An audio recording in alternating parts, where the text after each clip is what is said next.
Introduction. Hi friends, have you ever thought why do we eat food? Yes, of course, because they are delicious and are the source of energy.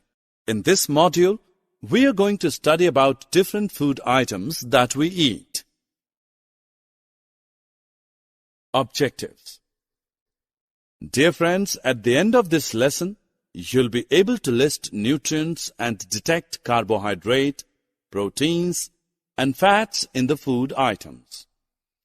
You will also be able to describe different vitamins with their roles and discuss the importance of minerals in the body.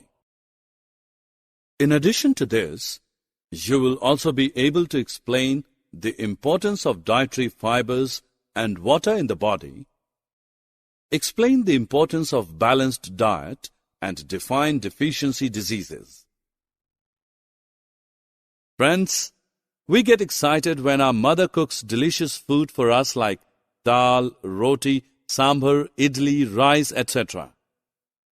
You might have noticed that after having food, we feel energetic and can perform various activities. Do you know the reason behind this? Food is actually a source of energy and body-building material that we need to move on, keep ourselves warm, and to develop or sustain and improve our health. Thus, food acts like a fuel to our body, and we cannot survive for long without it. Now, a question may arise that how do we get energy by eating food, and why food is known as fuel for our body? Friends, food has 5 basic components in it. These are carbohydrates, proteins, fats, vitamins, and minerals. All these components together are called as nutrients. A body digests food and absorbs these nutrients to provide energy. Some nutrients help us fight against diseases. Do you know this fact that each food item contains all nutrients in different amount, and each nutrient plays a different role in the body? Let us know about these nutrients one by one in detail. First, carbohydrates. Carbohydrates form an essential structural component of living cells. They are the main source of energy for animals. Carbohydrates include sugars, starch, fiber, etc. They are mainly found in wheat, rice, potatoes, corn, and maize. You might have noticed that some children who do not drink milk become weak and are underdeveloped because milk contains required proteins for our growth. Meat, fishes, eggs, pulses, cheese, and soybean are some other important sources of proteins in our diet. The major role of proteins is building and repairing of damaged tissues. Along with carbohydrates, they are also a source of energy. I know that you all love pizza, burger, cheese, etc., but your parents do not allow you to eat them regularly because such foods contain large amounts of fat. Fats supply us with energy. If we don't use up this energy, our bodies build up a store for future use as in form of body fat. This is the reason why people eating much oily food become obese. Ghee, oil, butter, cheese, and milk are some main sources of fats. Friends, when you get ill and go to the doctor, then he advises you to take some fruits with light food because many of our body processes require vitamins present in fruits and vegetables. They are required in very small amount. Here is a list of vitamins, their sources, and their roles.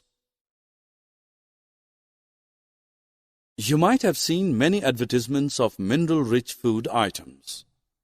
Now let's know why they are so important. Actually, plants need minerals for growth. Besides this, a body also requires minerals in small quantities for all the chemical processes. Potassium, calcium, iron, etc. are some common examples of these minerals. Let us know more about the sources and the role of these minerals using the next table. Dear friends, do you know that besides nutrients, dietary fiber also play an important role in our body? They are usually known as roughage. You need to know that roughage does not provide any nutrition to our body, but adds bulk. They are found only in plants, pulses, potato, fresh fruits and vegetables as the main sources of roughage. This helps our body to get rid of the undigested food. Now let us know about water, which is also an important constituent of our food. Our body gets most of the water in the form of liquid. In addition, we also add water while cooking the food. Water helps our body to absorb nutrients from the food. It is also helpful in throwing out some wastes from body as urine and sweat. As we know that all kinds of foods do not contain all the components. Our meals should have a balance of the different nutrients that our body needs for growing and maintaining good health. Such a diet is called a balanced diet.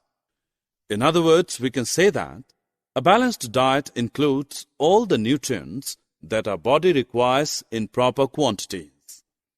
So we should accept the fact that having a balanced diet is the best way to live a healthy life. Friends, after knowing about the balanced diet, we should also know that if we don't take proper diet, then what will be the problems? I hope that you might have heard about deficiency diseases. These are the diseases that occur due to lack of nutrients over a long period and hence called deficiency diseases. Here is a list of some of the deficiency diseases and their symptoms. Summary. Let us summarize what we have learned. Carbohydrates, proteins, fats, vitamins and minerals are the major nutrients in our food.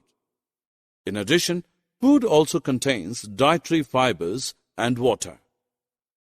Carbohydrates and fats mainly provide energy to our body. Proteins and minerals are required for the growth and the maintenance of our body. Vitamins help us in protecting our body against diseases. Introduction. Hi friends, have you ever thought why do we eat food? Yes, of course, because they are delicious and are the source of energy. In this module, we are going to study about different food items that we eat. Balanced diet provides all the nutrients that our body needs in right quantities along with adequate amount of roughage and water. Deficiency in one or more nutrients in our food for a long time may cause certain diseases or disorders. These are called deficiency diseases.